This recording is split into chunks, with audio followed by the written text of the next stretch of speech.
밤 10시가 훌쩍 넘은 시간, 간부 사무실엔 저 혼자 덩그러니 남아있었습니다. 쨍한 형광등 불빛 아래서 작전 보고서를 붙들고 낑낑대고 있었죠. 아, 빨리 끝내고 내무반으로 돌아가야겠다. 그렇게 생각했습니다. 아직도 일하고 있나? 박지아? 문득 들려온 목소리에 화들짝 놀라 고개를 들었습니다. 최진혁 대위님이었습니다. 평소엔 이 시간에 간부 사무실에 계시지 않는데 이상하다 싶었죠. 네, 대위님.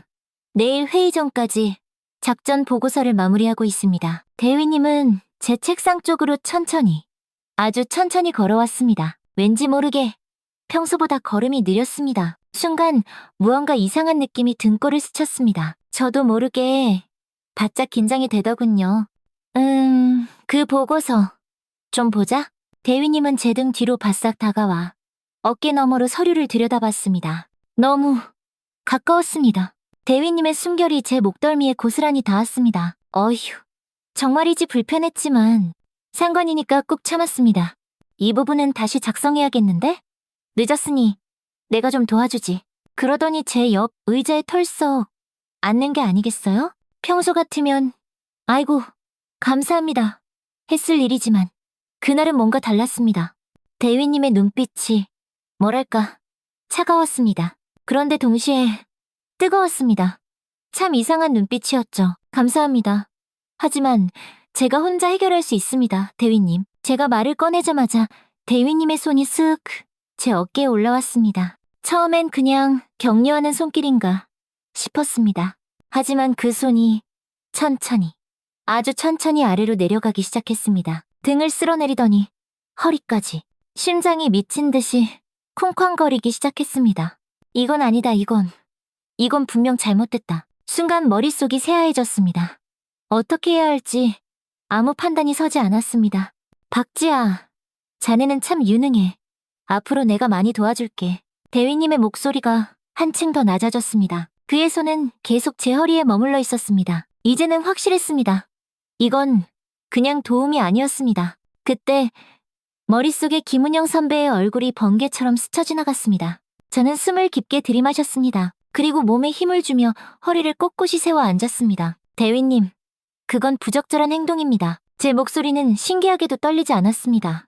단호했습니다. 제 자신도 놀랄 정도였죠. 대위님의 손길이 순간 흠칫 멈췄습니다. 뭐라고? 대위님의 행동은 군내 성희롱에 해당됩니다. 지금 당장 멈추셔야 합니다. 저는 의자에서 벌떡 일어나 한 걸음 뒤로 물러섰습니다. 대위님과 거리를 두었습니다. 심장은 여전히 미친 듯이 뛰고 있었지만 생각은 오히려 명료해졌습니다. 내가 옳다. 그런 확신이 들었습니다. 대위님의 얼굴이 순간 싸늘하게 굳었습니다. 눈빛이 싹 변했습니다. 당황한 기색이 역력했습니다. 잠시 무거운 침묵이 흘렀습니다. 박지아, 내가 뭐 잘못했나? 그냥 도와주려고 한 건데. 거짓말. 새빨간 거짓말이었습니다. 우리 둘 다 그 사실을 알고 있었습니다. 대위님의 목소리에는 불편한 기색이 가득 묻어났습니다. 얼굴은 점점 붉어지고 있었죠. 도움은 감사합니다만 제가 혼자 처리하겠습니다. 보고서는 내일 아침까지 완성해서 제출하겠습니다. 최대한 공식적인 어투로 딱딱하게 대답했습니다. 흔들리지 않으려고 안간힘을 썼습니다. 대위님은 잠시 저를 뚫어져라 응시했습니다. 제가 눈을 피하지 않자 먼저 시선을 돌렸습니다. 그래, 알았어. 내일 보자고. 대위님은 의자에서 일어나 횡하니 사무실을 나갔습니다. 철컥 문이 닫히자마자 다리에 힘이 쭉 풀렸습니다. 의자에 그대로 주저앉았습니다. 심장이 너무 빨리 뛰어 숨이 턱턱 막혔습니다. 이게 맞는 건가? 내가 너무 예민하게 반응한 건 아닐까? 그런 생각도 아주 잠시 들었습니다. 하지만 아니었습니다. 분명히 그건 부적절한 행동이었습니다. 절대로 참아서는 안 되는 일이었습니다. 김은영 선배도 그랬을 테니까요. 선배가 겪었던 끔찍한 일이 제게도 일어나고 있다는 게 도무지 믿기지 않았습니다. 주변을 둘러봤습니다. 사무실은 다시 쥐 죽은 듯 고요해졌습니다. 하지만 제 마음은 이제 더 이상 고요하지 않았습니다. 무언가가 시작되었다는 느낌이 들었습니다. 그리고 이건 끝이 아니라 시작일 뿐이라는 불길한 예감이 들었습니다. 보고서를 마저 작성하려 했지만 글자 하나 눈에 들어오지 않았습니다. 오늘은 여기까지만 하고 내일 일찍 와서 마무리해야겠다. 그렇게 생각했습니다. 파일을 저장하고 컴퓨터를 종료했습니다. 가방을 챙기며 저도 모르게 깊은 한숨을 내쉬었습니다. 그날 밤 여군 내무반으로 돌아가는 길은 평소보다 유난히 길게 느껴졌습니다. 발걸음은 천근만근 무거워 머릿속은 뒤죽박죽 복잡했습니다. 이제 어떻게 해야 할지, 내일 대위님을 마주하면 어떻게 행동해야 할지 아무런 답도 없었습니다. 그때는 정말 몰랐습니다. 이 일이 앞으로 제 군 생활을 송두리째 바꿔놓을 거라는 것을. 다음 날 아침 출근길은 그야말로 지옥 같았습니다. 여느 때처럼 5시 30분 여명이 막 트기 시작할 무렵이었습니다. 부대는 이미 하루를 시작하며 살아 움직이고 있었습니다. 눈 비비며 일어나는 병사들, 우렁찬 구령소리, 땅을 울리는 군화소리, 늘 익숙했던 소리들이었지만 오늘은 모든 게 다르게 느껴졌습니다. 사무실에 들어서자마자 온몸으로 느꼈습니다. 뭔가 달라졌다는 걸. 다른 장교들이 저를 보는 눈빛이 싸늘했습니다. 인사를 건네도 휙 시선을 피하거나 짧게 대답하고는 쌩 하고 지나가 버렸습니다. 도대체 무슨 일이 있었던 걸까요? 박지아, 중대장실로 와. 복도 끝에서 최진혁 대위님의 목소리가 날카롭게 들렸습니다. 어제의 일이 떠올라 심장이 쿵 하고 내려앉았습니다. 대위님의 사무실로 향했습니다. 네, 대위님. 부르셨습니까? 어젯밤 보고서는 다 끝냈나? 네, 지금 제출하겠습니다. 대위님의 표정은 얼음장처럼 차가웠습니다. 어제와는 완전히 다른 사람 같았습니다. 다 끝났다고? 빡! 제가 내민 보고서를 받아든 대위님은 잠시 훑어보더니 책상 위에 그대로 던져버렸습니다. 이게 뭐야? 내가 말한 대로 정리한 거 맞아? 하지만 대위님, 지시하신 내용을 모두 담았습니다. 충분하지 않아? 전부 싹 다 다시 작성해. 오늘까지 다시 제출해. 그리고 작전계획 분석 문서도 같이 제출해. 지난번 작성한 건 형식이 전혀 맞지 않아. 그 문서는 이미 지난주에 승인받은 문서였습니다. 심지어 대위님도 잘했다고 칭찬까지 했던 문서였습니다. 대위님, 그 문서는 이미 승인. 내가 형식이 맞지 않다고 했잖아. 다시 작성해. 대위님의 목소리가 터져나올 듯 높아졌습니다. 사무실 밖에 있는 사람들까지 다 들릴 정도였습니다. 제 얼굴이 용광로처럼 화끈거렸습니다. 창피해서 정말 죽고 싶었습니다. 네, 알겠습니다. 그날부터 악몽이 시작되었습니다. 매일 도저히 불가능한 업무량이 산더미처럼 쌓였습니다. 하루에 보고서 3개를 작성하라는 지시, 이미 완료된 작업을 아무 이유 없이 다시 하라는 명령, 밤샘 근무의 연속. 그렇게 지옥 같은 일주일이 지났습니다. 그날 연대회의에서 있었던 일은 아직도 어제 일처럼 생생합니다. 다음은 전술훈련 평가 결과입니다. 대위님이 프로젝터로 자료를 띄우며 말했습니다. 모든 장교들이 모인 무거운 자리였습니다. 특히 박지아 소위가 담당한 3소대의 성과가 눈에 띄게 저조합니다. 모두의 시선이 한순간에 저에게로 날아와 밝혔습니다. 너무 당황스러웠습니다. 대위님은 픽 하고 코웃음을 쳤습니다. 쯔쯔, 여군은 역시 이 정도밖에 못하나? 회의실 여기저기서 크크 웃음소리가 터져나왔습니다. 제 얼굴은 잘 익은 토마토처럼 새빨개졌습니다. 목까지 화끈거렸습니다. 그 웃음소리가 귓가에서 계속해서 메아리 쳤습니다. 그날 이후로 저는 부대에서 점점 투명인간이 되어갔습니다. 중요한 회의에는 초대받지 못했습니다. 야외 훈련에서도 슬그머니 배제되었습니다. 여군이라 힘들 테니까 라는 어이없는 핑계였습니다. 식당에서도 혼자 밥을 먹는 날이 점점 많아졌습니다. 처음엔 그냥 우연이겠지 생각했습니다. 하지만 시간이 지날수록 이게 전부 의도적이라는 걸 알게 되었습니다. 대위님은 다른 장교들에게 저와 거리를 두라고 은근히 아주 교묘하게 압력을 넣고 있었습니다. 어느 날 이현우 대위님이 몰래 다가와 알려주었습니다. 박소희, 조심해. 최 대위가 자네에 대해 엄청 안 좋은 얘기를 퍼뜨리고 있어. 뭔가 개인적인 감정이 있는 것 같아. 개인적인 감정이라. 그분은 아마 몰랐을 테지요. 제가 최 대위님의 성추행을 단호하게 거부한 일이 있었다는 것을. 그러던 어느 날 밤이었습니다. 또다시 저는 밤늦게까지 사무실에 남아 일하고 있었습니다. 텅 빈 사무실에는 저 혼자뿐이었습니다. 시계는 밤 11시를 째깍째깍 가리키고 있었습니다. 끼익! 문이 열리는 소리가 들렸습니다. 고개를 들어보니 최 대위님이었습니다. 아, 또 시작이구나. 아직도 일하고 있나 박지아. 첫날과 소름 끼치게 똑같은 말투였습니다. 하지만 이번에는 눈빛이 더 날카로웠습니다. 훨씬 더 위험했습니다. 네, 대위님이 지시하신 보고서를 마무리하고 있습니다.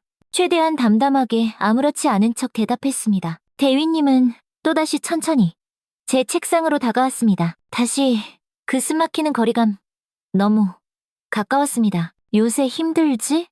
내가 시킨 일이 많긴 하지. 비아냥거리는 어조였습니다. 대위님의 입가에 걸린 미소가 악마처럼 무섭게 느껴졌습니다. 이제 좀 알겠어? 나를 거부하면 어떻게 되는지? 부대에서 아주 그냥 매장당하고 싶어? 직설적이었습니다. 너무나 노골적이었습니다. 그동안의 모든 괴롭힘이 전부 의도적이었음을 스스로 인정하는 말이었습니다. 대위님, 제가 도대체 무슨 잘못을 했습니까? 잘못? 넌 날 무시했어. 그게 바로 네 잘못이지. 대위님은 책상에 손을 턱 짚고 제게 더 가까이 다가왔습니다. 숨이 턱 막혔습니다. 넌 아직 어리고 경험이 부족해. 군대에선 말이야 혼자 살아남기 힘들어. 특히 여군은 더더욱. 대위님의 손이 다시 제 어깨에 스르륵 올라왔습니다. 이번엔 더 무겁게, 더 강압적으로 느껴졌습니다. 네 경력은 내 손에 달려있어. 내가 어떤 평가를 하느냐에 따라 네 앞길이 결정된다고. 그걸 똑똑히 알아둬. 협박이었습니다. 명백하고 노골적인 협박이었습니다. 대위님의 손이 다시 어깨에서 허리로 스멀스멀 내려가고 있었습니다. 심장이 미친 듯이 뛰었습니다. 두려웠습니다. 하지만 동시에 속에서부터 분노가 부글부글 치밀어 올랐습니다. 이 사람은 제가 누군지 꿈에도 모를 겁니다. 제가 사단장의 딸이라는 사실을 저는 일부러 숨겼습니다. 아버지의 그늘 아래가 아닌 제 힘으로 온전히 인정받고 싶었으니까요. 어떤 특혜도 없이, 특별 대우도 없이 오직 제 능력으로만 평가받고 싶었습니다. 하지만 지금 이 순간 처음으로 그 사실을 밝히고 싶다는 강한 유혹이 들었습니다. 내 아버지가 누군지 알아? 이 한마디면 이 모든 지옥 같은 상황이 끝날 테니까요. 그러나 그건 제가 3년 전에 내린 굳은 결심을 배신하는 일이었습니다. 그리고 김은영 선배에게 했던 약속을 어기는 일이었습니다. 대위님, 그 손 치워주십시오. 다시 한번 단호하게 말했습니다. 대위님의 눈이 휘둥그레졌습니다. 믿을 수 없다는 표정이었습니다. 아직도 정신을 못 차렸나 보군. 대위님의 소나기가 제 어깨를 더 세게 움켜쥐었습니다. 아팠습니다. 하지만 표정 하나 바꾸지 않으려 이를 악물었습니다. 다시 한번 생각해봐. 난 언제든 널 도울 준비가 되어 있어. 내 말 무슨 뜻인지 알지? 그리고 날 거부하면 어떻게 되는지도 이제 똑똑히 알겠지? 대위님은 제 볼을 쓰다듬으려 했습니다. 그 순간 저는 본능적으로 고개를 획 돌렸습니다. 그 더러운 손길을 피했습니다. 대위님의 얼굴이 순간 흉하게 일그러졌습니다. 분노가 가득한 표정이었습니다. 순간 김은영 선배가 떠올랐습니다. 그리고 결심했습니다. 증거를 확보하자. 아버지의 도움 없이 내 힘으로 스스로 이 문제를 해결하자. 그래서 군대 내 성희롱 문제를 아주 뿌리 뽑아버리자. 그리고 저는 대위님 몰래 핸드폰의 녹음 버튼을 눌렀습니다. 결정적인 증거를 확보하기 위해서요. 누군가는 이 상황에 대해 이렇게 말할지도 모릅니다. 아니, 아버지가 사단장인데 그냥 대위한테 정체를 밝히면 되는 거 아닌가? 하지만 절대 그렇지 않습니다. 지금 당장은 잠잠해지겠죠. 하지만 똑같은 문제는 계속해서 반복될 겁니다. 마치 3년 전 그 끔찍했던 사건처럼요. 지금으로부터 4년 전 제가 사관학교에 막 들어갔을 때의 일입니다. 저는 박동진 장군의 딸로 유명했습니다. 그것만으로도 어깨에 힘이 잔뜩 들어가고 자부심이 넘쳤죠. 아버지는 이미 군에서 모두가 인정하는 장군이었습니다. 그리고 저는 그런 아버지의 딸이라는 사실을 아주 자랑스럽게 여기며 다녔습니다. 야, 저기 박 장군님 딸 왔. 제가 식당에 들어설 때마다 등 뒤에서 들리던 소리였습니다. 솔직히 말하면 그 소리가 전혀 싫지 않았습니다. 오히려 은근히 즐겼던 것 같습니다. 사관학교는 빡세고 힘든 곳이었지만 박 장군 딸이라는 이름표가 저를 지켜주는 든든한 보호막이 되어줄 테니까요. 훈련이 너무 힘들 때면 아버지 덕분에 좀 봐주겠지라는 생각도 했고, 공부가 힘들 때도 어차피 졸업하면 좋은 보직받겠지라는 안일한 마음도 있었습니다. 지금 생각하면 정말 얼굴이 화끈거릴 정도로 부끄러운 일입니다. 그러던 어느 날 김은영 선배를 만났습니다. 4학년 생도였던 김 선배는 생도 대표였습니다. 딱 봐도 범상치 않은 포스를 풍기는 사람이었죠. 늘 칼같이 규율을 지키고 다른 생도들에게도 굉장히 엄격했습니다. 처음 마주쳤을 때부터 뭔가 달랐습니다. 다른 사람들은 모두 제게 박 장군 따님이라고 부르며 특별 대우를 할 때 김 선배는 절 그냥 박생도라고 불렀습니다. 오히려 다른 생도들보다 훨씬 더 엄격하게 대했습니다. 박생도 제복 단추가 하나 풀렸네. 벌점 5점이야. 하지만 선배님, 다른 생도들도 장군 따님이시면 더 모범을 보여야 하는 거 아닌가? 다른 생도들 핑계대지 말고 그땐 정말 너무 화가 났습니다.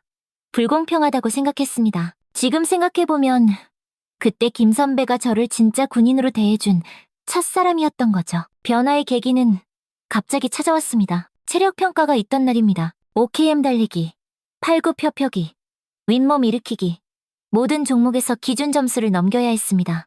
저는 자신이 있었습니다. 고등학교 때도 운동은 꽤 잘했으니까요. 하지만 사관학교의 기준은 차원이 달랐습니다. 특히 OKM의 달리기가 문제였습니다. 중간에 숨이 턱까지 차올라 도저히 더 이상 달릴 수가 없었습니다. 에휴, 박 장군 딸이 고작 이 정도밖에 못하네. 역시 백으로 들어온 거 아니야? 체력도 안 되는데 어떻게 군인이 되려고. 주변에서 수군거리는 소리가 귓가에 비수처럼 밝혔습니다. 창피했습니다. 화가 났습니다. 그리고 두려웠습니다. 그날 밤 모두가 깊이 잠든 시간에 저는 몰래 훈련장으로 나갔습니다. 가방을 싸서요. 사관학교를 떠나려고 했습니다. 나는 여기에 맞지 않아. 다들 날 백으로 들어왔다고 생각해. 훈련장 벤치에 주저앉아 엉엉 울고 있었습니다. 바로 그때였습니다. 그렇게 쉽게 포기할 거야? 뒤를 돌아보니 김은영 선배가 서 있었습니다. 너무 당황스러웠습니다. 선배는 훈련복 차림이었습니다. 선배님, 저는 도망치려고 힘들다고. 선배의 목소리는 얼음장처럼 차가웠습니다. 하지만 눈빛은 달랐습니다. 따뜻했습니다. 전 여기에 맞지 않습니다. 다들 겉으로는 절 잘 대해주지만 뒤에서는 아버지 백 때문에 들어왔다고 무시한단 말이에요. 그럼 증명해봐. 네가 실력으로 들어왔다는 걸. 어떡해요. 지금부터 시작해. 나랑 같이 훈련하자. 매일 밤 이 시간에 아무도 모르게. 네가 정말로 여기 있을 자격이 있는지 스스로 증명할 때까지. 선배의 제안은 전혀 예상 밖이었습니다. 위로나 동정이 아니었습니다. 그건 도전이었습니다. 설마 저희 아버지 때문에 저를 도와주시는 건가요? 김 선배는 잠시 침묵했습니다. 그리고 나지막이 말했습니다. 네, 아버지가 누군지는 중요하지 않아. 네가 누구인지가 중요해. 네가 어떤 군인이 될 것인지.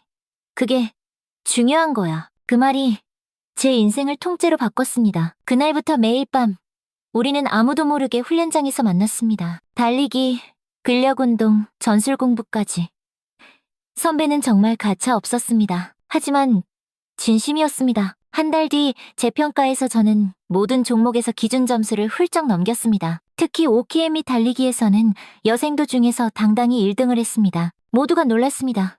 의아해했습니다. 하지만 김 선배와 저만은 알고 있었습니다. 그 한 달 동안에 치열했던 비밀훈련을요. 그 후로 제 태도는 180도 바뀌었습니다. 더 이상 박 장군 딸이라는 타이틀에 기대거나 의지하지 않았습니다. 오히려 그 사실을 최대한 꽁꽁 감추려 했습니다. 오직 제 실력으로, 제 노력으로만 인정받고 싶었으니까요. 박지아, 너 요새 진짜 많이 변했다? 동기들이 종종 그렇게 말했습니다. 맞습니다.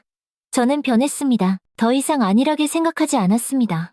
더 독하게 공부했고 더 강하게 훈련했습니다. 그리고 스스로에게 그 누구보다 더 엄격해졌습니다. 김 선배는 제 롤모델이 되었습니다. 늘 규율을 지키고 솔선수범하고 약자를 돕는 선배의 모습을 보며 나도 꼭 저런 군인이 되고 싶다고 매일 다짐했습니다. 임관을 앞둔 어느 날 김 선배와 사관학교 뒷산에 올랐습니다. 이제 김 선배는 소위가 되어 부대로 떠날 예정이었습니다. 지아야, 넌 어떤 부대에 지원할 거야? 아직 정확히 결정하진 않았어요. 선배님, 가능하다면 아버님의 영향력이 전혀 닿지 않는 곳으로 가.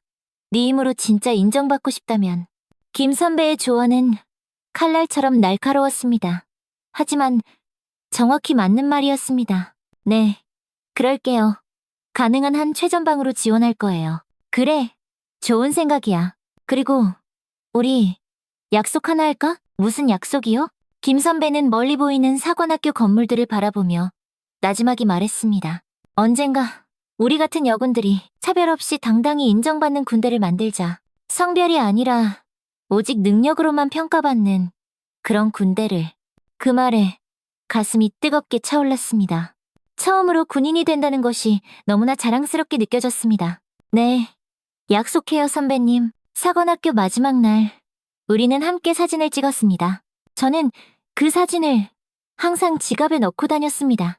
제 인생의 전환점을 잊지 않기 위해서. 하지만 김 선배가 소위가 되어 떠난 후 제 인생을 송두리째 바꿀 끔찍한 사건이 일어났습니다. 김 선배와는 그 뒤에도 자주 연락했습니다. 오늘은 부대에서 첫 작전 회의에 참석했어.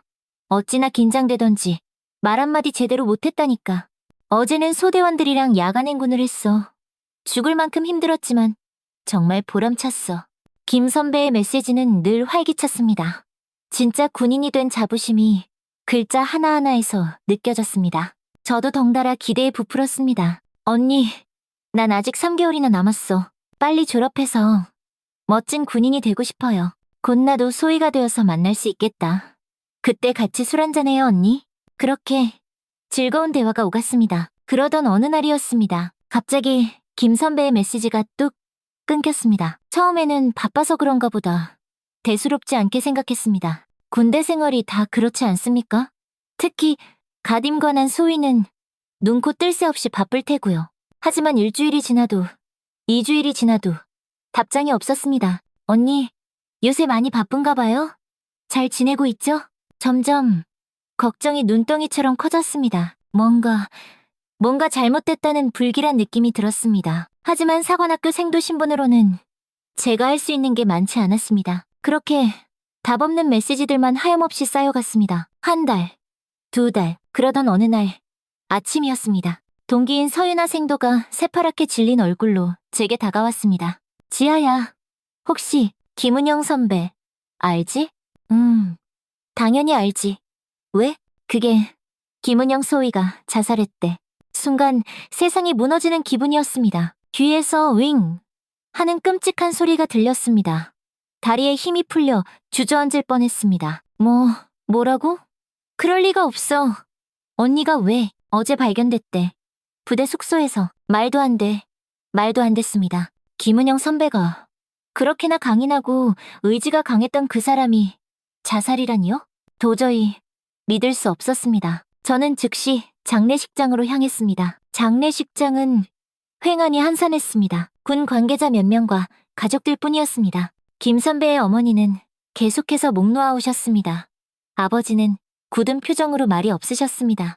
박지아 양이죠? 김 선배의 어머니께서 제게 말을 걸어오셨습니다. 눈가는 퉁퉁 붉게 부어 있었습니다. 네, 저는 박지아입니다. 사관학교에서 김 선배님과 가깝게 지냈습니다. 우리 은영이가 자네를 참 좋아했나 봐요. 지아 씨 얘기를 참 많이 했어요.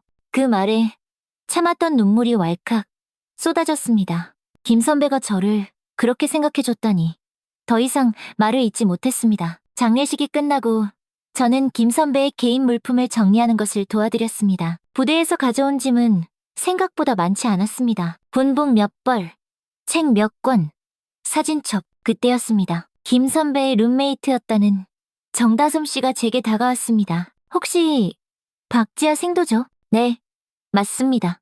이거 은영 언니 책상 서랍에서 발견했어요. 지아 앞으로라고 된 봉투예요. 언니가 보내려 했던 것 같아요. 하얀 봉투를 받아들었습니다. 앞면에는 깔끔한 글씨로 박지아 소위 아비라고 적혀 있었습니다. 아직 임관도 하지 않은 저를 소위라고 부른 것이 왠지 모르게 마음을 아프게 했습니다. 감사합니다. 장례식장을 나와 조용한 공원 벤치에 앉았습니다. 떨리는 손으로 봉투를 열었습니다. 안에는 한 장의 편지지가 들어있었습니다. 김 선배의 단정한 글씨체였습니다. 지아에게 너에게 말하고 싶은데 차마 말할 수가 없어서 너무 괴롭다. 사실 나 요즘 너무 힘들어.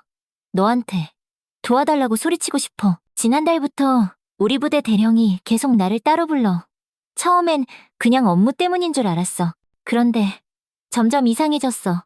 매일 밤 그 대령의 불필요한 접촉과 역겨운 말들 도저히 참을 수가 없었어. 그래서 신고했어. 부대 내 성폭력 신고 절차대로. 그런데 아무 일도 일어나지 않았어. 오히려 나만 점점 고립됐어. 다들 날 피해. 그 대령은 더 노골적으로 날 압박해. 너도 알다시피 난 군에 아는 사람이 없잖아. 그래서 염치 없지만 네 아버지께 이 사실을 말해달라고 부탁하고 싶어. 그런데 알지? 그렇게 할 수 없는 거. 그건 내가 너한테 항상 요구했던 모습과 너무 다른 모습이잖아. 너무 무서워. 매일 밤이 지옥 같고 두려워. 너한테 이 편지를 보내지는 못할 것 같아.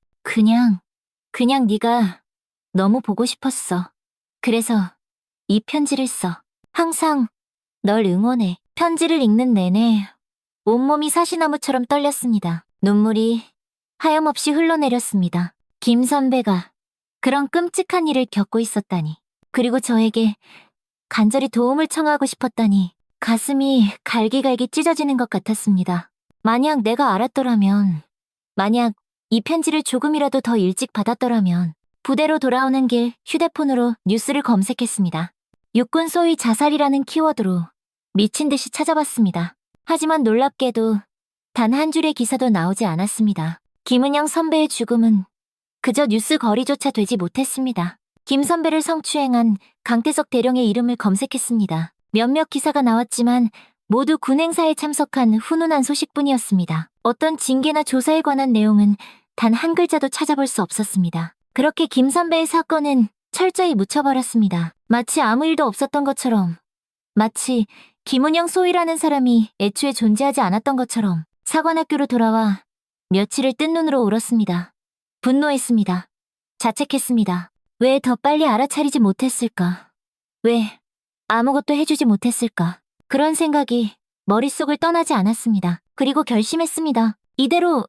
절대로 이대로 넘어갈 수는 없다고. 김은영 선배의 죽음이 헛되지 않게 해야 한다고. 며칠을 끙끙 앓으며 고민한 끝에 결국 한 가지 방법밖에 떠오르지 않았습니다. 아버지에게 모든 것을 알리는 것. 그동안 아버지의 힘을 절대 빌리지 않겠다고 수없이 다짐했지만 이건 제 문제가 아니었습니다. 김은영 선배의 정의를 위한 일이었습니다. 그리고 어쩌면 저와 같은 다른 여군들을 위한 일이기도 했습니다. 사관학교 졸업을 2달 앞둔 시점이었습니다. 주말 외출을 나가 아버지를 만났습니다. 정해진 시간에 아버지의 집무실로 찾아갔습니다. 문을 두드리는 손이 덜덜 떨렸습니다. 들어오게. 아버지의 단단하고 무거운 목소리가 들렸습니다. 문을 열고 들어갔습니다. 아버지는 책상 앞에 앉아 서류를 보고 계셨습니다. 언제나처럼 위험 있는 모습이었습니다. 아버지, 박지아입니다. 왔구나, 앉아라. 오랜만에 보는 아버지였지만 반갑다는 말도 안부를 묻는 말도 없었습니다. 아버지는 늘 그러셨습니다. 무뚝뚝하고 말수가 적으셨습니다. 하지만 그 안에 깊은 사랑이 있다는 것을 저는 알고 있었습니다. 의자에 앉았습니다. 잠시 망설였습니다. 도대체 어떻게 이 이야기를 시작해야 할지 몰라서요. 아버지는 제 표정이 심상치 않다는 것을 눈치채셨는지 보던 서류를 접고 저를 바라보셨습니다. 무슨 일이 있나? 깊은 숨을 들이쉬고 가방에서 김 선배의 편지를 꺼냈습니다. 그리고 천천히 처음부터 끝까지 모든 이야기를 들려드렸습니다. 김은영 선배와의 만남, 그분이 제게 얼마나 큰 영향을 미쳤는지, 갑자기 연락이 끊긴 일, 그리고 충격적인 자살 소식을 들은 일까지 마지막으로 피 묻은 것 같은 편지를 아버지께 건넸습니다. 아버지, 이건 군인으로서도 인간으로서도 절대로 용납할 수 없는 일입니다. 목소리가 떨렸습니다. 분노와 슬픔이 뒤섞인 감정이 목구멍까지 북받쳐 올랐습니다. 아버지는 묵묵히 제 이야기를 들으셨습니다. 그리고 편지를 아주 천천히 꼼꼼히 읽으셨습니다. 아버지의 표정이 점점 싸늘하게 굳어갔습니다. 눈빛이 얼음장처럼 차갑게 변했습니다. 그리고 깊은 분노와 슬픔이 뒤섞인 그런 표정을 짓게 되었습니다. 오랜 침묵이 흘렀습니다. 아버지는 창밖을 바라보며 깊은 생각에 잠겨 계셨습니다. 제가 무언가 더 말해야 할까 고민하고 있을 때 아버지께서 입을 여셨습니다. 강태석 대령이라고 했나? 네, 아버지. 내가 처리하마. 이런 일이 이런 더러운 일이 군에서 일어나서는 안 돼. 단호한 목소리였습니다. 아버지의 눈빛에서 결연한 의지가 느껴졌습니다. 처음으로 아버지가 군인이 아닌 한 사람의 아버지로 느껴지는 순간이었습니다. 지아야, 이런 일을 알려줘서 고맙다. 많이 힘들었을 텐데. 아버지의 목소리가 한결 부드러워졌습니다. 가슴이 뭉클했습니다. 평소에는 좀처럼 보여주지 않던 모습이었습니다. 정의를 위해 나서는 것. 그게 바로 진정한 군인의 자세다. 김은영 소위가 내게 그걸 가르쳐줬구나. 눈물이 주르륵 흘렀습니다. 도저히 참을 수가 없었습니다. 아버지는 잠시 망설이다가 제 어깨를 툭툭 토닥여 주셨습니다. 그 따뜻한 손길이 제게는 너무나 큰 위로가 되었습니다. 이제 네 할 일은 다 했다. 학교로 돌아가서 남은 시간 동안 최선을 다해라. 나머지는 내가 맡아서 처리할게. 네, 아버지. 감사합니다. 사관학교로 돌아온 후 저는 매일 뉴스를 검색했습니다. 강태석 대령에 대한 조사 소식이 있을까 해서요. 하지만 여전히 아무 기사도 나오지 않았습니다. 마치 아무 일도 벌어지지 않은 것처럼요.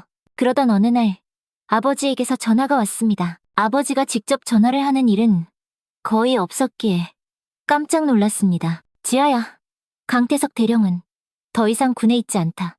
조사 결과 혐의가 인정되어 해임됐다. 안도했습니다. 그래도 정의는 실현되었구나 싶었습니다. 그럼 그 대령은 처벌받나요? 아버지는 잠시 침묵했습니다. 형사처벌까지는 어려웠다. 하지만 군에서는 해임되었고 연금도 절반으로 줄었다. 가슴이 돌덩이처럼 무거워졌습니다. 그걸로는 충분하지 않았습니다. 그건 완전한 정의가 아니었습니다. 공개적으로 발표는 안 되나요? 다른 사람들도 알아야 상부에서 조용히 처리하기로 했다. 군 이미지 문제도 있고 강대령의 아버지가 예전에 국방부에서 일했던 사람이라 정치적인 문제도 좀 얽혀 있어. 결국 강대령은 자진 전역 형식으로 군을 떠났다는 소문만 조용히 돌았습니다. 형사처벌이나 공개적인 징계 없이 그저 조용히 군을 떠난 것입니다. 그리고 여전히 김은영 선배의 죽음은 공식적으로 재조명받지 못했습니다. 그 후에도 군대 내 성추행에 대한 끔찍한 얘기는 끊임없이 제 귀에 들려왔습니다. 김은영 선배의 희생에도 강 대령이 군을 떠났음에도 달라진 건 아무것도 없었습니다. 수많은 선배, 동료들이 김 선배와 똑같은 아픔을 겪고 있었습니다. 그때 저는 뼈저리게 느꼈습니다. 이 썩어 빠진 문제는 뿌리를 뽑지 않으면 절대 안 된다. 만약 나에게 그런 상황이 닥친다면 나는 그 기회를 발판 삼아 세상의 모든 것을 까발리고 군대 내 성희롱을 반드시 뿌리 뽑겠다. 시간이 흘러 졸업을 앞둔 마지막 날 다시 아버지를 찾아갔습니다. 임관을 앞둔 상황에서 부대 배치에 대해 상의하려는 목적이었습니다. 아버지, 저는 최전방 부대로 가고 싶습니다. 최전방? 위험한 곳이야. 여군에게는 특히 더. 그래도 가고 싶습니다. 제 능력을 제 힘으로 증명하고 싶습니다. 아버지는 잠시 생각에 잠기셨습니다. 좋아. 대신 무슨 일이 생기면 즉시 나한테 얘기해.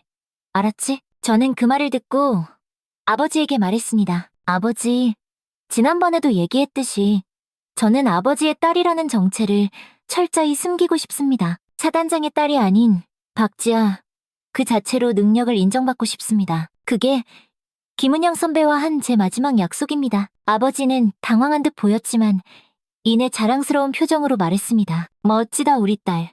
하지만 정말 만약에 무슨 일이 생기면 그땐 꼭 얘기해야 해. 김은영 소희와 같은 일은 다시는 일어나면 안 돼. 알겠지? 네, 약속합니다. 그렇게 저는 최전방 부대에 배치되었습니다. 박동진 소장의 딸이라는 사실을 아무에게도 알리지 않은 채로요. 어쩌면 그때부터 저는 이미 준비하고 있었는지도 모릅니다. 언젠가 반드시 마주하게 될 불의에 맞서 싸울 준비를요. 그리고 시간이 흘러 저는 최진혁 대위를 만나게 됐습니다. 그는 지금 제 앞에서 저를 성추행하고 있습니다. 저는 이 기회를 절대 놓치지 않고 휴대폰을 꺼내 녹음 앱을 실행했습니다. 빨간 녹음 버튼을 꾹 누르고 휴대폰을 제 복상의 왼쪽 주머니에 깊숙이 넣었습니다. 작전 계획 관련해서 논의할 게 있으셨다고 하지 않으셨습니까? 지금 이 행동은 다른 의도가 있어 보이십니다. 최대한 담담하게 쏘아붙이듯 대답했습니다. 최 대위님은 능글맞게 웃으며 천천히 제게 다가왔습니다. 사실 작전 계획은 그냥 핑계였어. 널 좀 보고 싶어서 말씀하시면서 점점 더 가까이 다가왔습니다. 본능적으로 한 걸음 뒤로 물러섰습니다. 대위님, 무슨 말씀이신지 아직도 모르겠어? 내가 뭘 원하는지. 대위님의 목소리가 끈적하게 낮아졌습니다. 더 가까이 다가와 제 어깨에 손을 턱 올렸습니다. 그동안보다 훨씬 더 노골적이었습니다. 난 네가 마음에 들어. 처음 봤을 때부터. 근데 넌 왜 자꾸 날 밀어내지? 그의 손이 제 어깨에서 팔로 그리고 스멀스멀 허리로 내려갔습니다. 숨이 턱 막혔습니다.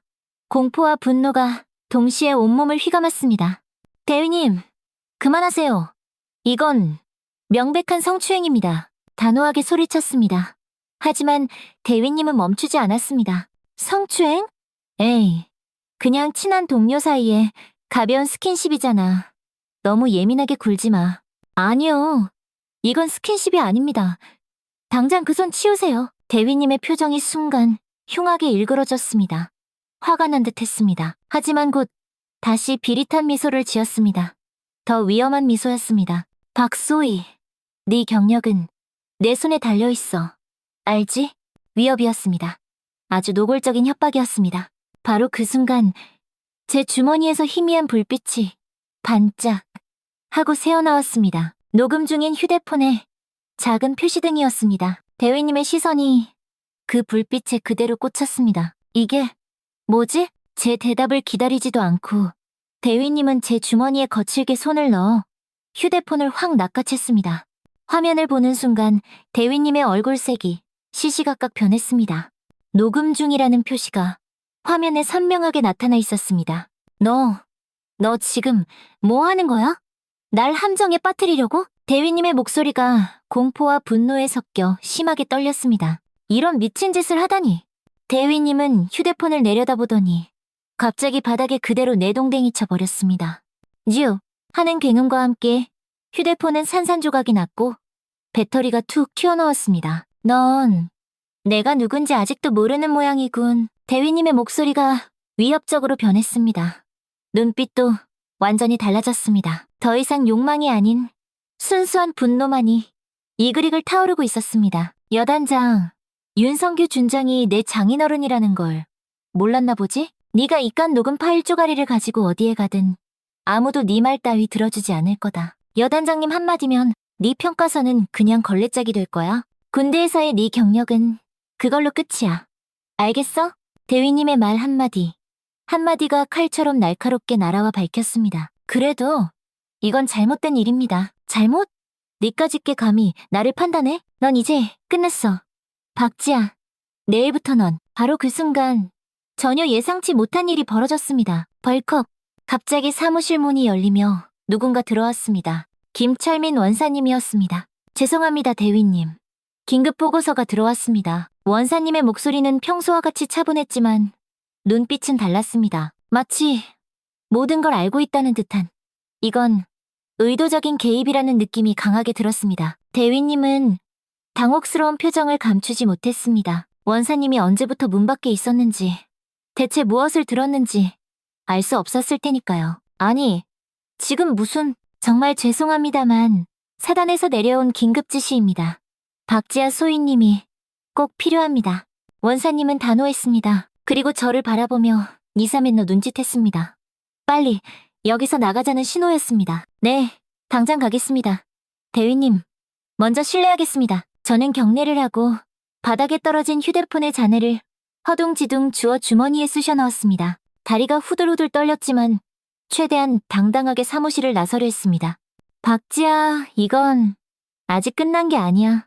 똑똑히 기억해둬. 대위님의 마지막 경고가 등 뒤에서 서늘하게 들려왔습니다. 사무실을 나와 복도를 걷는 동안 김 원사님은 아무 말도 하지 않았습니다. 충분히 거리가 생겼다고 판단했을 때 한적한 휴게실로 저를 안내했습니다. 소희님, 괜찮으십니까?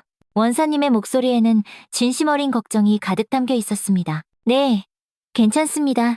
원사님, 도와주셔서 정말 감사합니다. 저는 깨진 휴대폰을 꺼내 테이블 위에 올려놓았습니다.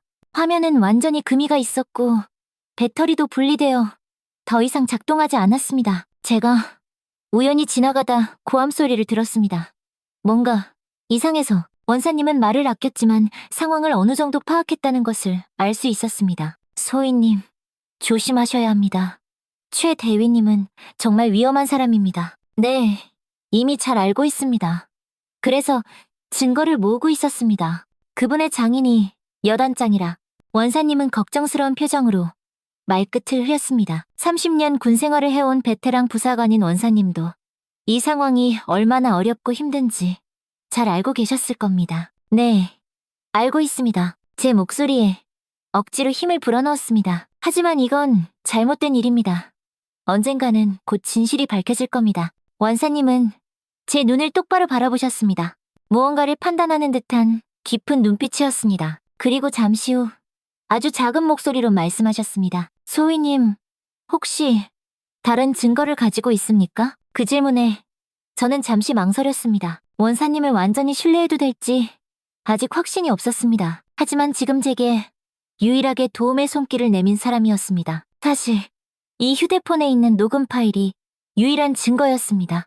하지만 이제는 원사님은 깊은 생각에 잠겼습니다. 그리고 조심스럽게 말을 이어갔습니다.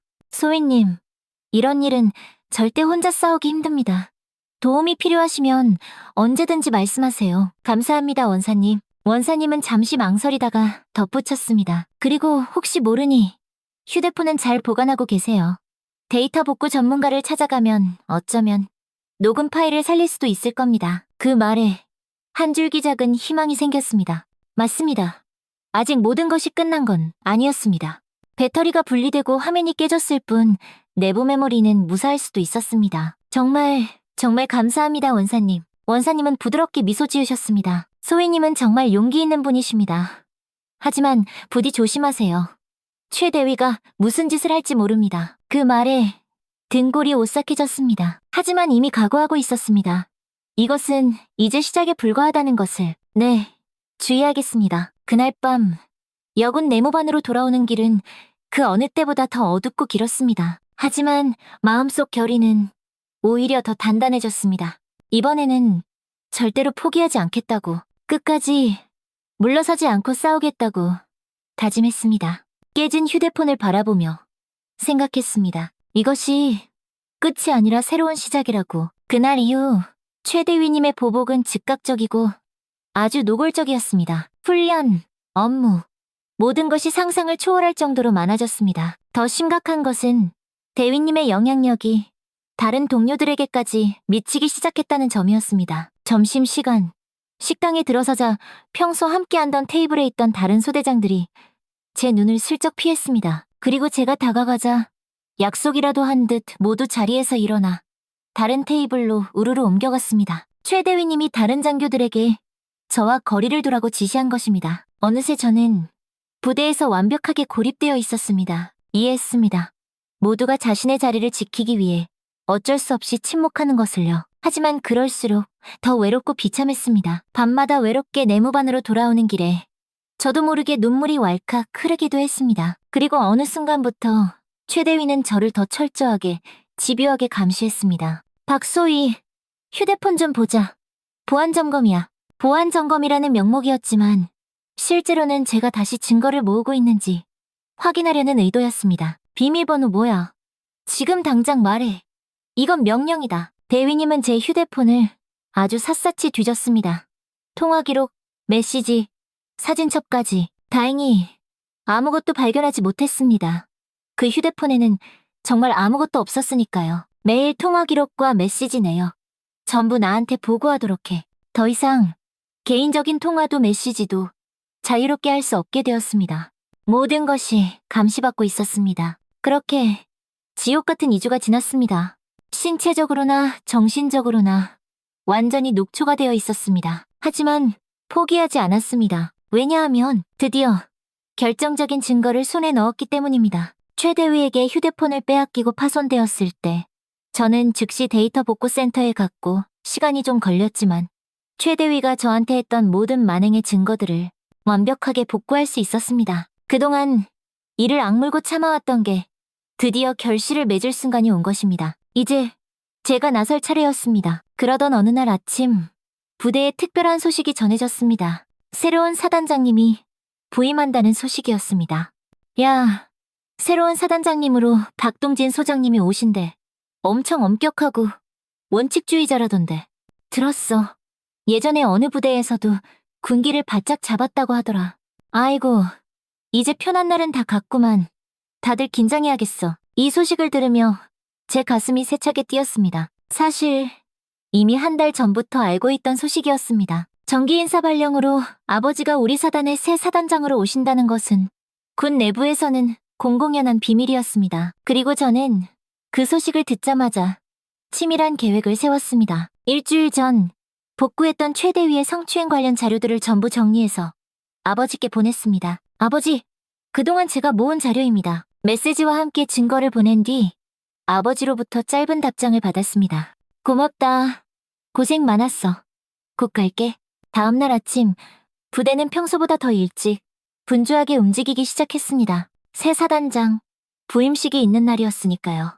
모든 장병들은 제복을 단정히 차려입고 사열대에 빈틈없이 정렬했습니다. 십시 정각 검은색 승용차가 사단 본부 앞에 위풍당당하게 도착했습니다. 차에서 내리는 아버지를 멀리서 바라봤습니다. 여전히 위엄있고 당당한 모습이었습니다. 부임식 동안 아버지와 제 시선이 아주 잠깐 마주쳤습니다. 정말 짧은 순간이었지만 저는 아버지의 눈빛에서 강한 확신을 읽을 수 있었습니다. 부임식이 끝나고 모두 각자의 위치로 돌아갔습니다. 전체적으로 부대는 무겁고 긴장된 분위기였지만 저는 오히려 안도감이 들었습니다. 이 길고 길었던 고통이 끝날 날이 머지않았다는 예감이 들었기 때문입니다. 그런데 오후 3시경 예상대로 일이 벌어졌습니다. 연대 본부에서 전화가 왔습니다. 최진혁 대위님 계십니까? 사단장님께서 지금 바로 뵙자고 하십니다. 연대 전화병에 다급한 목소리였습니다. 저는 그 소식을 들은 즉시 마음이 덜컥 내려앉았습니다. 드디어 시작되는구나. 최 대위님은 전화를 받고 오히려 희미한 미소를 지었습니다. 기대감에 차 보이기까지 했습니다. 사단장님이 첫날부터 날 찾으시다니. 장인어른께서 벌써 말씀을 드렸나 보군. 대위님은 제게 잠시 의미심장한 눈빛을 보냈습니다. 마치 보라고, 이게 바로 내 힘이다라고 말하는 듯한 거만한 표정이었습니다. 박지아, 이제 내가 사단장님께 네 얘기를 아주 잘해드려야겠군. 넌 앞으로 더 힘들어질 거야. 그 말에 저는 아무 대답도 하지 않았습니다. 곧 모든 것이 밝혀질 테니까요. 약 20분 후 저에게도 전화가 왔습니다. 사단장 비서실에서였습니다. 박지아, 소희님 계십니까? 사단장님께서 지금 바로 뵙자고 하십니다. 심장이 미친 듯이 빠르게 뛰기 시작했습니다. 드디어 그 순간이 왔다는 것을 직감했습니다. 사단장 집무실로 향하는 발걸음이 천근만근 무거웠습니다. 이제 모든 일이 결정될 것이라는 엄청난 압박감 때문이었습니다. 사단장 집무실 앞에 도착하자 참모장님이 문 앞에서 저를 기다리고 계셨습니다. 박소희, 들어가 보게. 사단장님이 자네를 기다리고 계시네. 깊게 심호흡을 하고 집무실 문을 두드렸습니다. 들어오게. 아버지의 단단한 목소리가 들렸습니다. 문을 열고 들어섰습니다. 아버지는 창가에 서서 밖을 바라보고 계셨습니다. 등 뒤로 반짝이는 별들이 아버지에게 힘을 실어주는 것 같았습니다. 사단장님, 박지아 소위 보고 드립니다. 정중히 경례를 하고 소파에 앉았습니다. 아직 최 대위님은 오지 않은 모양이었습니다. 앉아서 기다리게, 박소희. 곧 최 대위가 올 걸세. 아버지는 여전히 창밖을 바라보신 채로 말씀하셨습니다. 목소리에는 무거운 기운이 서려 있었습니다. 약 5분 후 노크 소리가 들렸고 최진혁 대위님이 들어왔습니다.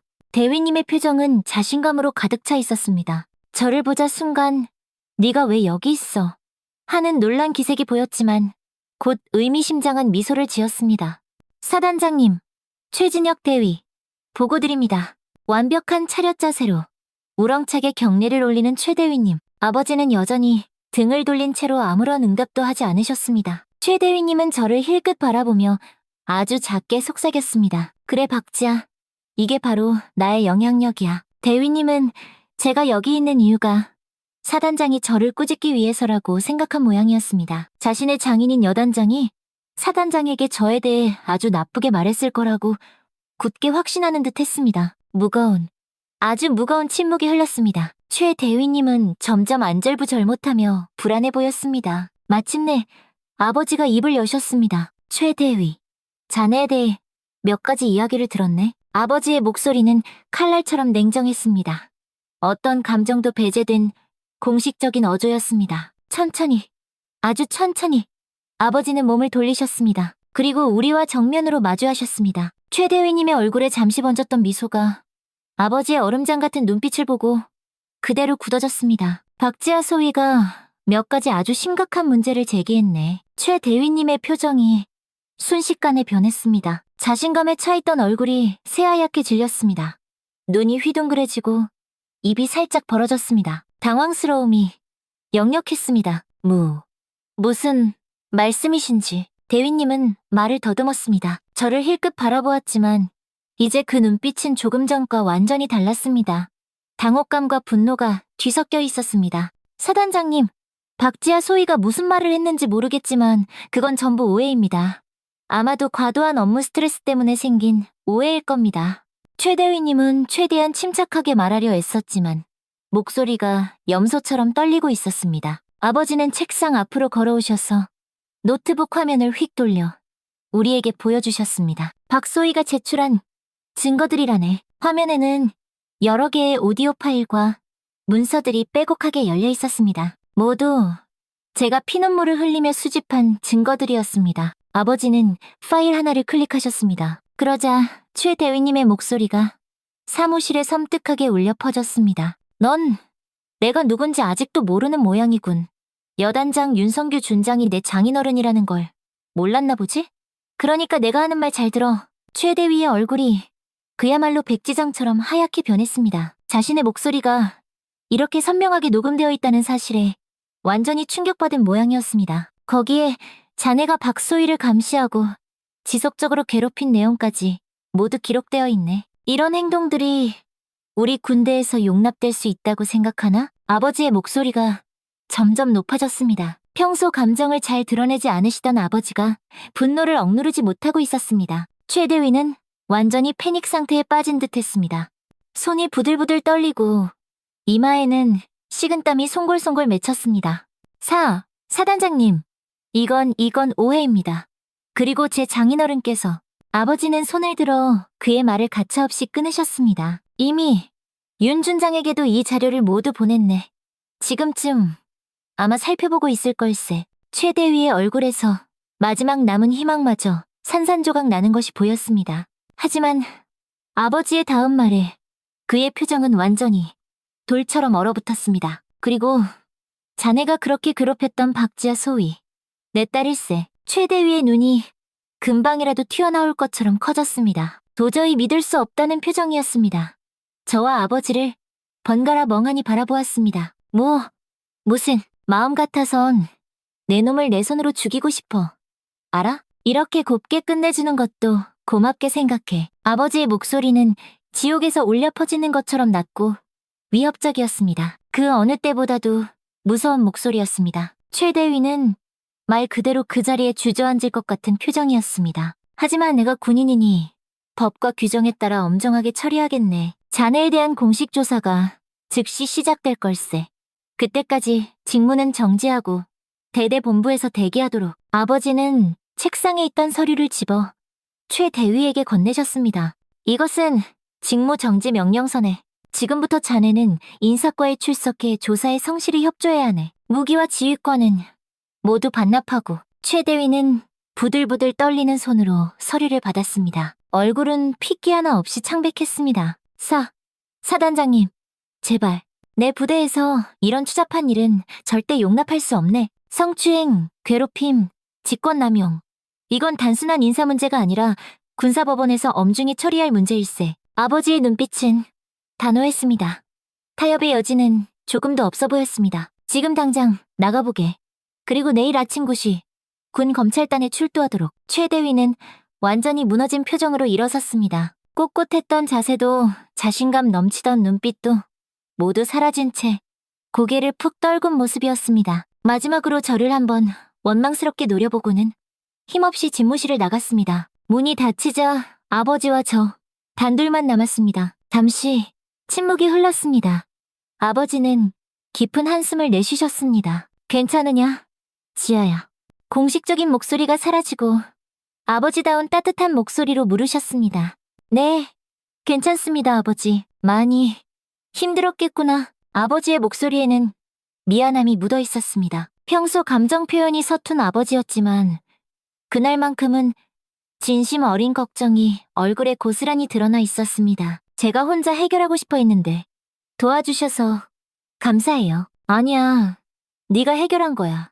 네가 힘들게 수집한 증거로 해결된 거니까. 아버지는 잠시 희미하게 미소를 지으셨습니다. 그리고 다시 진지한 표정으로 돌아오셨습니다. 최대위는 이제 그냥 넘어가지 않을 거다.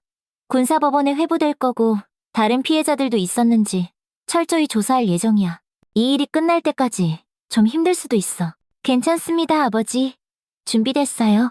처음으로 아버지와 제가 같은 편에 서서 뭔가를 함께 해결했다는 느낌이 들었습니다. 우리 사이에 항상 존재했던 보이지 않는 거리감이 조금은 좁혀진 것 같았습니다. 자랑스럽다 내 딸. 아버지의 그 한마디에 눈물이 왈칵 쏟아질 뻔했습니다. 하지만 꼭 참았습니다.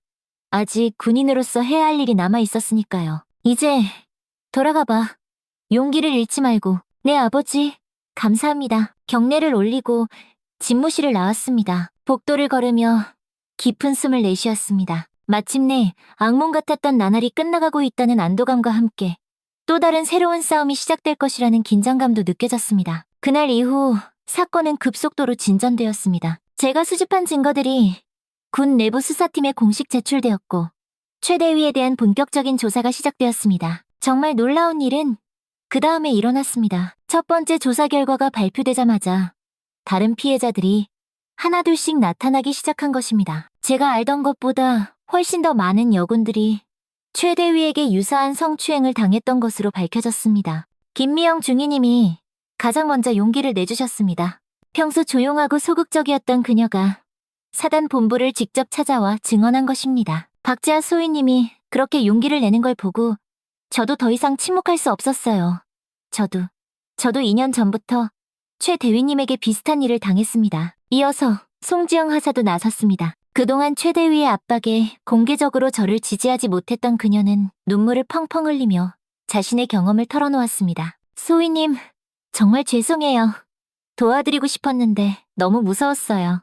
최 대위님이 저한테도 이렇게 수많은 증언들이 산처럼 쌓여가면서 최 대위의 상황은 점점 악화되었습니다. 한 명이 아닌 여러 명의 피해자와 목격자들의 증언이 모이자 더 이상 발뺌할 수 없는 상황이 되었습니다. 한 달 후 군사법원의 판결이 내려졌습니다. 최 대위는 성추행, 직권남용, 강요 등의 혐의로 유죄 판결을 받았습니다. 강제 전역과 함께 실형을 선고받았습니다. 군인으로서의 그의 경력은 그렇게 완전히 끝이 났습니다. 사건의 파장은 우리 부대를 넘어 군 전체로 들불처럼 확산되었습니다. 우리 사단에서는 성희롱 예방 교육이 대폭 강화되었고 성폭력 신고 시스템도 전면 개선되었습니다. 익명 신고가 가능한 핫라인이 개설되었으며 여성 상담관도 새로 배치되었습니다. 가장 큰 변화는 다른 여군들의 태도였습니다. 이제 그들은 저를 볼 때마다 감사와 존경의 눈빛을 보냈습니다. 제가 그들에게 아주 작은 희망이 되었다는 사실이 정말 기뻤습니다. 사건은 부대를 넘어 사회적으로도 큰 관심을 받았습니다. 처음에는 군에서 이 사건을 조용히 덮으려 했지만 결국 언론에 대대적으로 보도되기 시작했습니다. 제가 그토록 원했던 일이 이루어진 겁니다. 군 내 성추행 가해자, 엄중 처벌, 육군 대위, 성추행 및 직권남용으로 실형 선고, 어느 여군 소위의 용기, 군 내 성폭력 고발로 이어져 이런 헤드라인들이 신문과 뉴스 일면을 장식했습니다. 가장 기쁜 일은 김은영 선배의 사건도 다시 재조명되기 시작했다는 것이었습니다. 강태석 대령은 이미 전역한 상태였지만 민간인 신분으로 다시 수사를 받게 되었습니다. 결국 모든 사실이 밝혀졌습니다. 강 대령이 김 선배를 지속적으로 성추행했고 그것이 자살의 직접적인 원인이었다는 사실이. 비록 너무나 뒤늦은 정이었지만 적어도 김은영 선배의 명예는 회복되었습니다. 변화는 거기서 그치지 않았습니다. 우리 사단은 국내 성폭력 근절을 위한 시범부대로 지정되었습니다. 여성 인권보호 정책이 대폭 강화되었고 고위 장교들을 대상으로 한 특별 인권교육도 실시되었습니다. 아버지는 이 모든 변화의 중심에 계셨습니다. 아버지와 저는 여전히 공식적으로는 사단장과 소위의 관계를 유지했지만 서로에 대한 이해와 존경은 그 어느 때보다 더 깊어졌습니다. 어느 날 아버지가 저를 집무실로 부르셨습니다. 지아야, 한 가지 제안이 있다. 무슨 일이신가요? 사단장님, 우리 사단에 여군 인권 담당관 자리를 새로 신설하려고 한다. 네가 맡아주었으면 하는데 정말 놀라웠습니다. 소위 계급으로 그렇게 중요한 보직을 맡는 것은 아주 이례적인 일이었습니다. 하지만 제가 경험이 부족하고 네가 직접 경험했고 스스로 해결했잖니? 다른 여군들에게 가장 좋은 조언자가 될 수 있을 거야. 잠시 고민했지만 이내 결심했습니다. 이것이 제가 앞으로 할 수 있는 가장 의미 있는 일이라고 생각했기 때문입니다. 감사합니다. 최선을 다하겠습니다. 그렇게 저는 사단여군 인권 담당관이라는 새로운 임무를 맡게 되었습니다. 이제 제 사무실 문을 조심스럽게 두드리는 여군들이 늘어났습니다. 그들의 이야기를 들어주고 도움을 주고 때로는 함께 울기도 했습니다. 누구도 더 이상 혼자서 외롭게 싸우지 않도록 하겠습니다. 이것이 제 새로운 다짐이 되었습니다. 김은영 선배와의 약속을 지키기 위한 또 다른 방법이었습니다. 변화는 아주 천천히 하지만 확실하게 일어나고 있었습니다. 완벽하지는 않았지만 적어도 과거보다는 분명히 나아지고 있었습니다. 그리고 그 변화의 중심에 바로 제가 있다는 사실이 너무나 자랑스러웠습니다. 이제 더 이상 박 장군의 딸이 아닌 그저 박지아 소위로서 온전히 인정받고 있다는 사실이 제게 가장 큰 성취감을 주었습니다. 아버지의 그늘이 아닌 제 스스로의 빛으로 당당히 서 있을 수 있게 된 것이었습니다. 그리고 시간이 흘러 저는 김은영 선배의 묘소를 찾아갔습니다. 맑고 높은 가을 하늘 아래 고요한 공원 묘지에 선배의 묘비가 있었습니다. 묘비 앞에 조용히 무릎을 꿇고 하얀 국화꽃 한 다발을 올렸습니다. 그리고 지갑에서 소중히 간직하던 사진과 편지를 꺼내 조심스럽게 놓았습니다. 언니, 저 약속 지켰어요. 비록 많이 늦었지만 목소리가 파르르 떨렸습니다. 바람이 살랑 불어와 편지 끝자락을 가볍게 흔들었습니다. 강 대령이 마침내 처벌받게 됐어요. 언니의 사건도 전부 재조사되었고 진실이 밝혀졌어요. 이제 언니의 명예가 회복됐어요. 묘비 앞에 주저앉아 오랫동안 이야기했습니다. 그동안 있었던 일들, 최대위와의 끔찍했던 싸움, 그리고 아주 조금씩 변화하기 시작한 군 문화에 대해 이야기를 하면서 마음이 조금씩 가벼워지는 것을 느꼈습니다. 언니가 없었다면 지금의 저도 없었을 거예요. 언니가 제게 가르쳐준 용기와 정의감이 저를 여기까지 이끌었어요. 마지막으로 묘비에 손을 얹고 작별 인사를 했습니다. 이제 편히 쉬세요, 언니. 나머지는 제가 계속 이어서 할게요. 아직 가야 할 길이 멀고 험하다는 것을 알고 있습니다. 군대의 문화를 바꾸는 일, 뿌리 깊은 편견과 썩어빠진 관행을 변화시키는 일은 결코 쉽지 않을 것입니다. 하지만 이제 더 이상 저는 혼자가 아닙니다. 든든한 아버지가 계시고 김철민 원사님이 계시고 새롭게 용기를 낸 수많은 동료들이 그리고 김은영 선배의 정신이 항상 저와 함께하고 있으니까요. 그렇게 저는 또 다른 새로운 아침을 맞이할 준비가 되어 있었습니다. 더 나은 군대, 더 나은 세상을 향한 첫걸음을 내디딘 것입니다. 내일도 힘내자 박지아 소위. 거울 속의 제 모습에게 활짝 미소를 지어 보였습니다. 더 이상 두렵지 않았습니다. 이제는 제가 누구인지 그리고 무엇을 위해 싸워야 하는지 명확히 알고 있었으니까요.